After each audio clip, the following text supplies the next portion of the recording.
Por otra parte, para fortalecer la aplicación de la nueva norma ambiental de separación de basuras, la norma 024, diputados, dependencias y organizaciones recolectoras de desechos de reciclaje sostendrán encuentros para conservar los empleos que esta actividad genera. Aquí más información al respecto.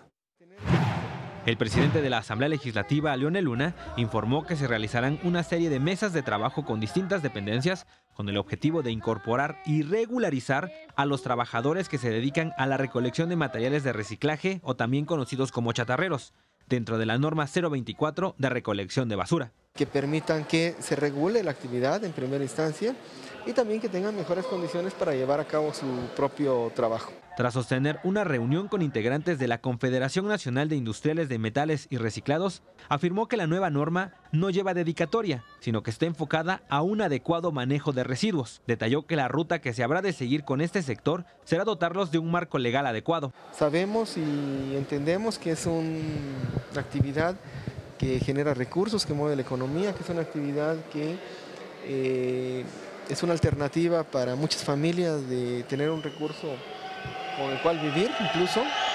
Y bueno, pues en ese sentido es que vamos a generar estas mesas de trabajo que tienen que ver. Explicó que las mesas de trabajo darán comienzo este lunes con las Secretarías de Medio Ambiente, Movilidad, Seguridad Pública y la Agencia de Gestión Urbana. Por su parte, el presidente de la Confederación Nacional de Industriales de Metales y Reciclados, Francisco Uriostegui, dijo que la nueva norma ha puesto en riesgo los ingresos de más de 400,000 familias que dependen de esta actividad. Señaló que existe disposición de sus agremiados a regularizarse y detalló que uno de los temas que exigirán a las autoridades será el de tener un distintivo especial para identificarse y realizar su trabajo. Estamos pensando que nos van a dar placas especiales en la Secretaría de Movilidad para ser identificados, la forma que vamos a trabajar.